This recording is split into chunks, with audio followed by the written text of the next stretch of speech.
नमस्ते सर्वांना, उज्ज्वला जर्नी या व्हिडिओमध्ये माझ्या यूट्यूब फॅमिलीचं मी स्वागत करते। आज आपण कांदा खोबऱ्याचं वाटण करणार आहोत। ती रस करणार असताना तरी सुद्धा हे वाटण अगदी उपयोगी आहे। आपण वाटण करण्यासाठी खोबरं, कांदा, लसूण, आलं, तीळ घेतलेला आहे, धने घेतलेले आहेत आणि खसखस आणि कोथिंबीर। आता आपण खोबरं बारीक चिरून घेऊयात। कांदा सुद्धा जरा मोठाच वाटण्यासाठी आपण कापून घेणार आहोत।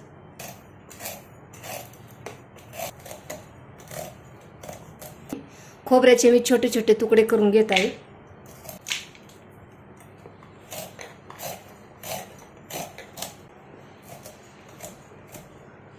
आता अशाच पद्धतीने मी सर्व खोबरं चिरून घेत आहे। हे पहा, आपण सर्व खोबरं चिरून घेतलेलं आहे। आता आपण वाटण्यासाठी कांदा मोठा मोठा चिरून घेणार आहोत।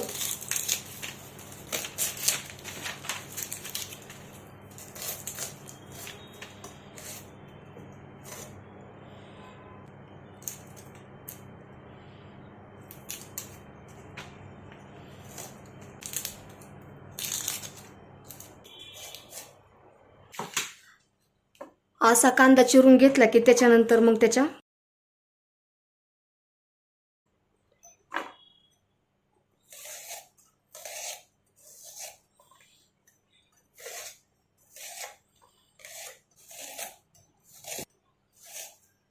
आपला कांदा सुद्धा चिरून झालेला आहे। पहा, आपण जेवढं खोबरं घेतो ना त्याच्यापेक्षा कांदा हा थोडासा जास्त घ्यायचा।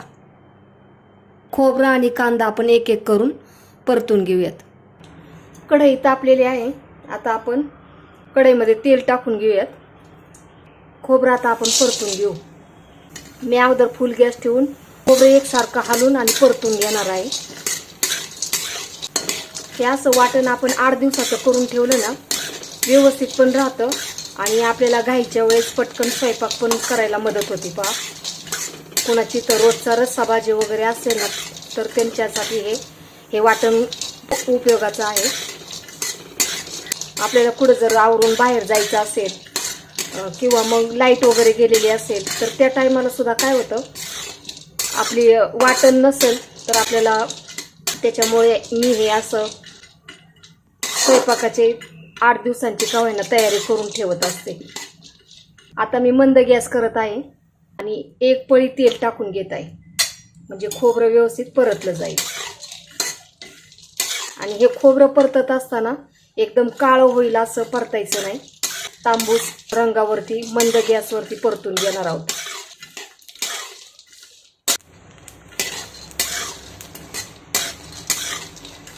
मी गॅस बंद करत आहे आणि हे खोबरं काढून घेऊयात।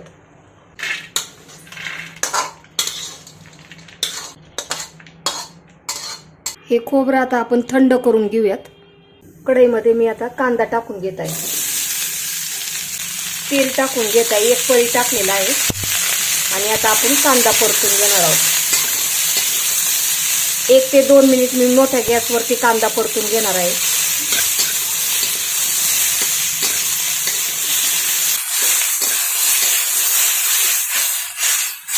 हे पहा, 1 ते 2 मिनिट झालेला आहे। आपण फुल गॅसवरती कांदा परतलेला आहे।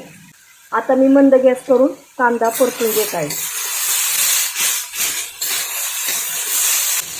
कांदा परतत असताना त्याला फक्त गुलाबी रंग आणायचा नाही, कारण यातला जो करकरीतपणा आहे ना, कडकपणा, तो घालून आपण मऊ असा कांदा परतणार आहोत।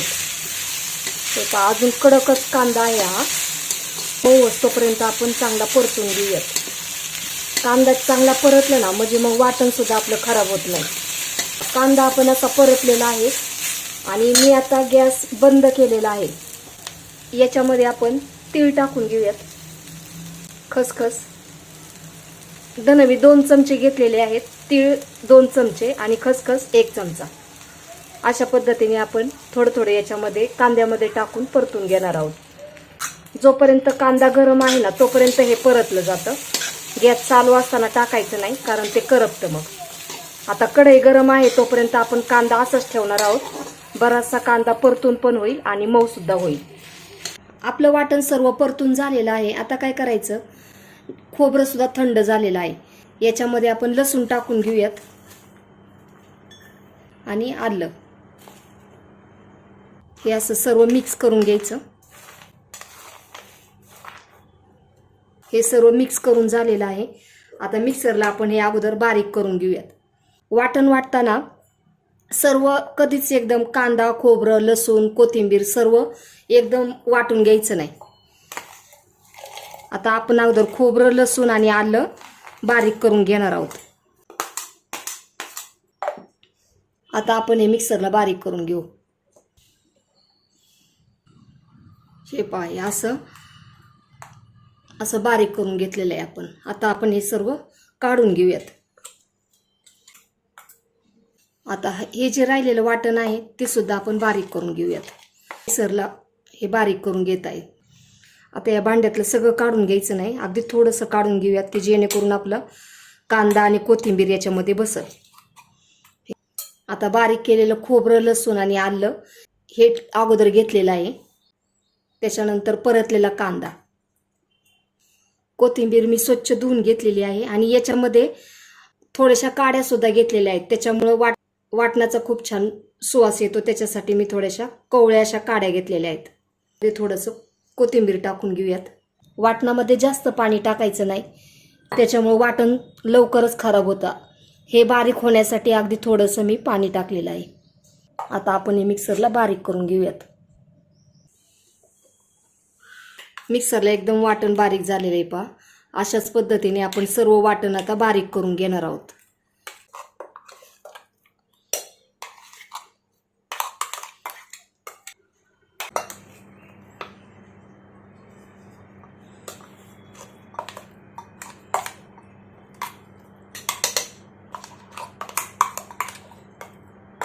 अशा पद्धतीने आपलं सर्व वाटण वाटून झालेलं आहे.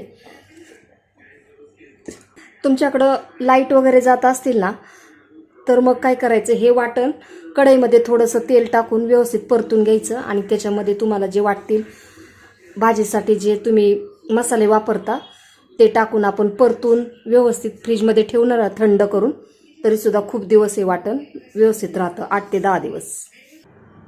वाटण आपण बनवून घेतलेलं आहे. स्वयंपाक करताना आपल्याला कोणत्या कोणत्या गोष्टी लागतात त्या मी आपल्याला पुढील व्हिडिओमध्ये सांगणार आहे. व्हिडिओ स्किप न करता पूर्ण पहा, त्याच्यामुळे आपला स्वयंपाक छान टेस्टी आणि छान होतो. चला तर मग आपण आता पुढे पाहूयात.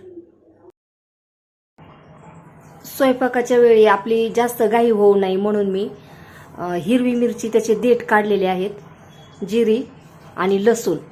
हे बघा, मी असा ठेचा करून ठेवते. काही काही भाज्यांना, पालेभाज्यांना सुद्धा उपयोगी येतो. त्याच्यामुळे हे मिक्सरला मी आता बारीक करून घेणार आहे. आपण भजे वगैरे करतो त्याच्यात सुद्धा आपण हा ठेचा, लाल तिखट असं बी टाकतो आपण. पालकची भाजी, मेथीची भाजी, असं काही बहुतेक भाज्यांना हे असं आपण ठेचा आणि प्लस मसाला पण घालतो. काही भाज्या अशा ठेच्यांच्या पण करतो.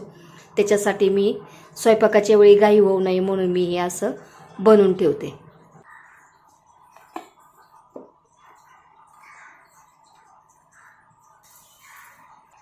हे आता आपण मिक्सरला बारीक करून घेऊयात.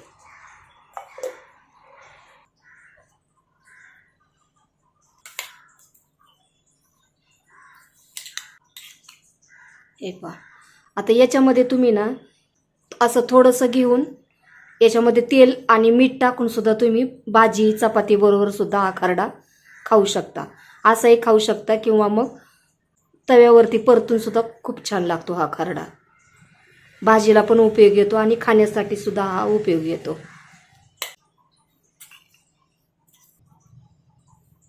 सकाळची डब्याची वगैरे घाई असली ना की त्यावेळेस पण असं करणं होत नाही सकाळ सकाळ. त्याच्यामुळं कोणत्या भाज्यांना सकाळच्या डब्याच्या वगैरे घालायचं असेल तर खूप उपयोगाला येतं. त्याच्यामुळे मी 8 दिवसांचं हे असं करून ठेवते. तुम्ही सुद्धा असं काही करून ठेवता का कोणतं वाटण वगैरे, तर मला कमेंट्समध्ये नक्की सांगा. आपल्या व्हिडिओला लाईक, शेअर आणि सबस्क्राईब करा. हे पहा, असं पॅक बंद डब्यामध्ये ठेवायचं म्हणजे याचा वास दुसऱ्या कोणत्या पदार्थांना लागणार नाही. अशा स्टीलच्या डब्यामध्ये मी असं स्टोअर करून ठेवते.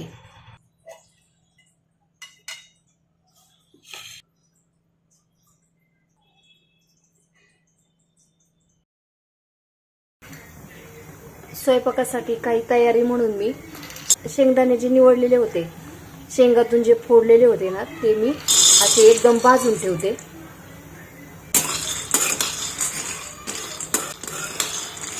एक मिनिट मी गॅस फुल ठेवणार आहे. आणि ज्यावेळेस आपण फुल गॅस ठेवतो त्यावेळेस हे दाणे सतत हलवत राहिले पाहिजेत, म्हणजे मग ते करपणार नाही. हे पहा, 1 मिनिट झालेलं आहे. मी आता मंद गॅस करत आहे. आणि आता आपण मंद गॅसवरती चांगले खरपूस शेंगदाणे भाजून घेऊयात. काय होतं, काही काही भाज्यांना शेंगदाण्याचा कूट लागतो. मी त्याच्यासाठी एकदमच असे शेंगदाणे थोडेसे सोलून मग त्याचा कूट करून ठेवते.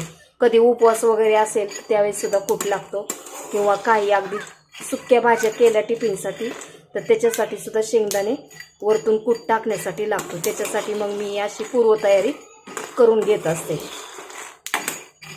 हे पहा, शेंगदाणे चांगले आपले भाजलेले आहेत आणि आतमधून सुद्धा छान भाजलेले आहेत. मी गॅस बंद करत आहे. आणि जोपर्यंत कढई ही थंड होत नाही तोपर्यंत आपण शेंगदाणे असेच हलवत राहून याच्यावरती आपण भाजून घेऊयात. दाणे आपण पसरट भांड्यामध्ये काढून घेणार आहोत, म्हणजे मग असे थंड होतील. शेंगदाण्याचे टरफले काढून घेतलेले आहेत, ते आता मी मिक्सरला बारीक करून घेत आहे. आता दाण्यांचा मी कूट करून घेत आहे.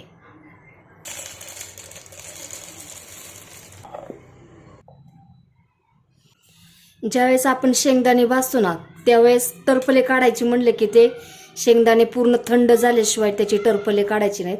गरम शेंगदाण्याचे टरफले निघत नाहीत. त्याच्यामुळे मग थंड शेंगदाणे करून त्याचे टरफले काढली. आणि त्याच्यानंतर मग आता मिक्सरला आपण शेंगदाण्याचा कूट करून घेतलेला आहे. आता हा सुद्धा कूट लगेचच बरणीत भरायचा नाही, असा कुंड्यात वगैरे किंवा एखाद्या भांड्यात काढून ठेवायचा. तो पूर्णपणे गार झाल्याशिवाय बरणीत भरून ठेवायचा नाही. जर आपण बरणीत भरून ठेवला की मग तो खराब होतो लवकरच.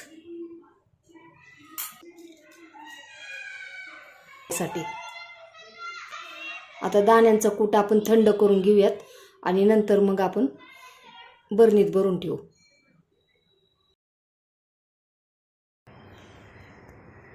तुम्हाला हा माझा व्हिडिओ कसा वाटला?